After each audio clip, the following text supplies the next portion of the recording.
Hello and welcome to your astrological vibrations for Monday, November 3rd, 2025 by Gaia Blooming. I'm Mimi and our energy mantra for today is I utilize the alchemical energies of shadow and light to heal. What a week we have ahead. We have a very shifty and interesting energy week. We start off today with Mars at the final degree of Scorpio, which definitely has some of those scorpionic energies flaring, right? Mars will be shifting into Sagittarius this week. We'll dig into that. That'll be tomorrow. Then we have a full moon in Taurus coming in on Wednesday.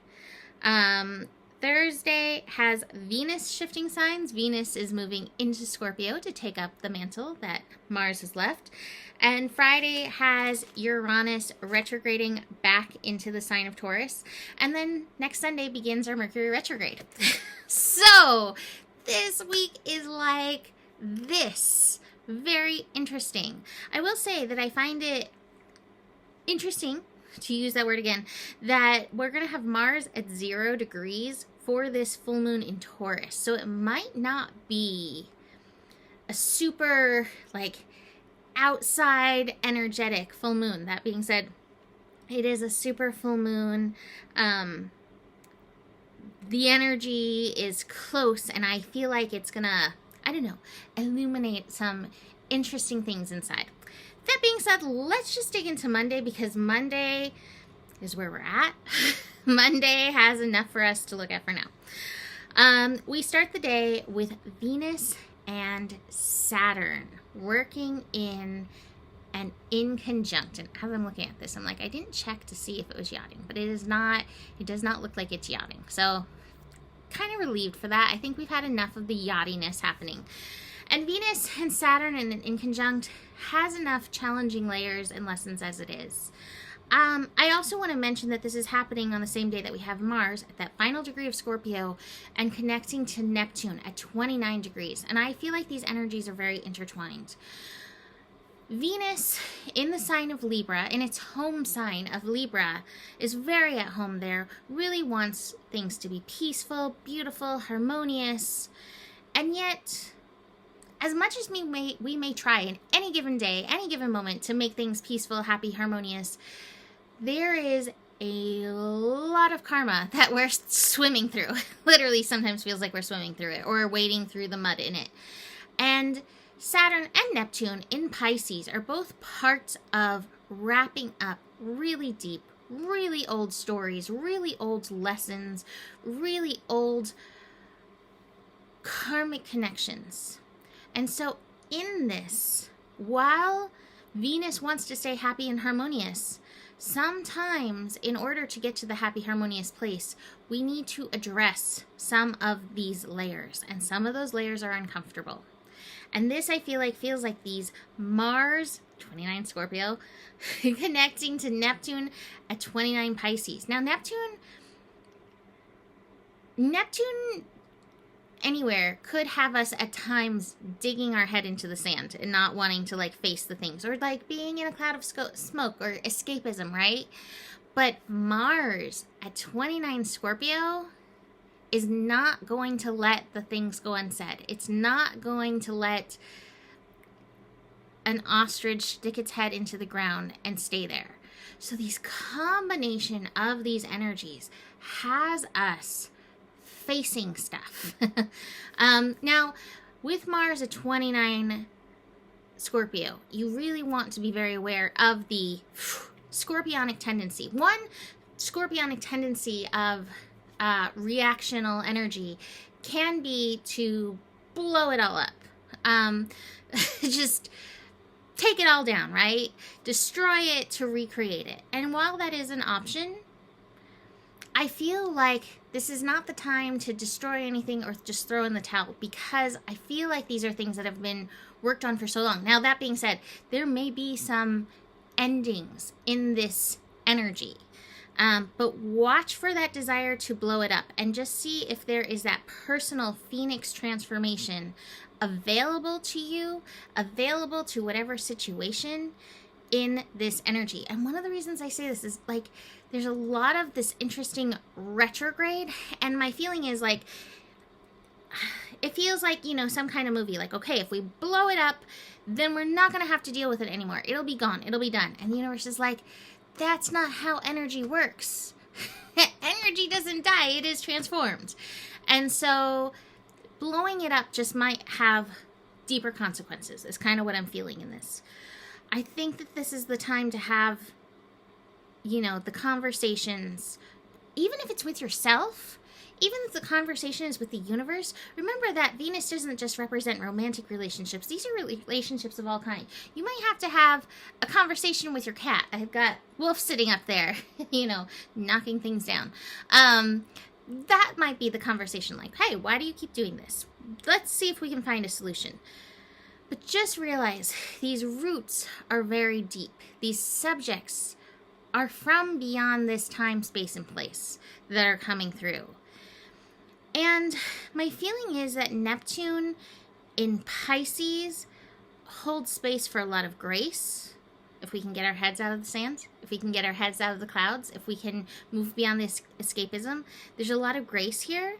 There's a lot of potentiality for compassion and forgiveness. Again, and if we can get past the Mars anger, this might be a really good day as well to like write these energies out. So many times when you write it out, potential can, or your perspective, that's what it is. Your perspective can shift. And keep in mind too, we are in this Mercury pre-retrograde. And so we're heading into a retrograde that's going to revisit these Scorpio energies. And again, may transform things again. So like nothing is set in stone, and yet these energies have a certain intensity to them. Now, I want to go back to the sun degree today. We have the sun at 11 today, and 11 is a healing degree. And it's reflective, right? The 1 and the 1. And so Venus, you know, in Libra, I almost said Pisces, but Venus in Libra can also be very reflective in this. And so watch for your reflection and watch for where your work is in and through this. Venus is just coming out of connecting with Chiron in Aries as well. And Chiron in Aries brings that focus to the self. So really, really, really interesting layers.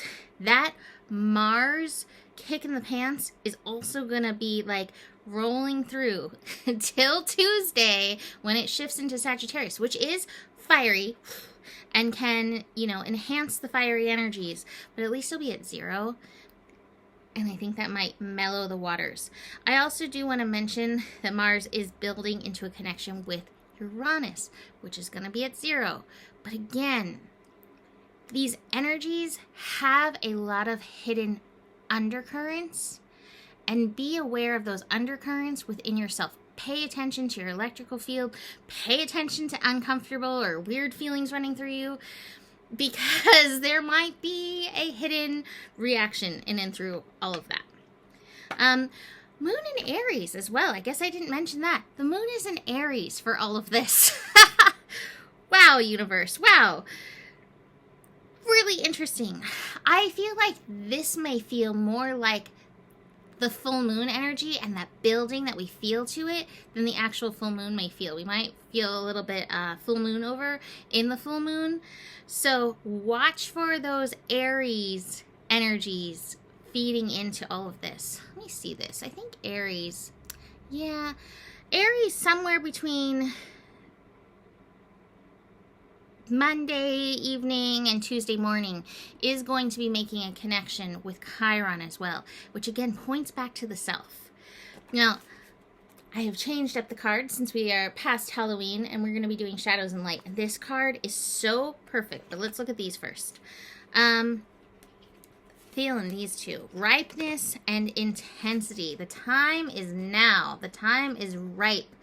And we are injecting some intensity to us. But I always like the intensity card, like this movement towards the light. There is a lot of light in this direction. Just be very aware of your intensity. I think this is also time to drop the guilt, drop comparison between yourself and another, and see where you can hold space for understanding, in and through this, just recognizing there are so many layers. Oh my gosh, and forgiveness goes so far to free ourselves in these situations. So seeing where you hold guilt, or you're holding somebody else to their guilt, and see where you can release that energy to free yourself. The comparison card, I think, is really explanatory. What pops into my mind is a Bible verse about like seeing the like splinter in somebody else's eye, and meanwhile you have like a log in your own eye. Watch for that, because it's so easy to see outside of ourselves, and things inside are often just hidden. And that's why we have relationships, even with the wild and crazy kitties, to help reflect things. So speaking of alchemy, I came up with that energy mantra before I pulled this card. It is card 33, and it is called Dress of Alchemy. And there's two parts that I'm going to read. I'm going to read the She Speaks part and the divination message, and it says, release your power. She speaks. It is time for you to celebrate who you truly are at this time, to acknowledge you have some energetic debris that needs to be cleared. And when you do this, the gold of who you truly are will shine through, just as these alchemical symbols shine from my dress. Oh, I didn't even notice that. She literally has symbols all over her dress. How interesting. It is no longer possible in this new energy to hide who you are. You must take time to truly be yourself. There is no cloak to hide within. As you can see, this dress I wear reveals all my magic and all my secrets. The secrets and the wisdoms of the ages are being revealed now more than ever before. When you have cleared your energy field of the guilt, the fear, the jealousy, the envy, you will be able to shine brightly too. And the divination message, please take time to clear from your own sacred energy field jealousy, envy, fear, guilt. And once you are clear, welcome in bright, strong, powerful, healthy energy. After this has taken place, expect symbols and signs to pour in. Keep your energy strong and bright and follow the signs. When your energy is strong and bright, when you come from a place of love, courage, and wisdom, you will attract the right signs and not be misled. Do not expect to have no change after her arrival. Relationships and situations based on ego-centered concepts containing toxic energies will fall away naturally, and you will now ask for your worth. This is not hubris. It is self-love in action. So, what a powerful card to align with these energies. Be very aware of all this. This is a great week to book a reading, great week to book a clearing. Reach out if you would like any of that. Email me, mimiclark@gmail.com.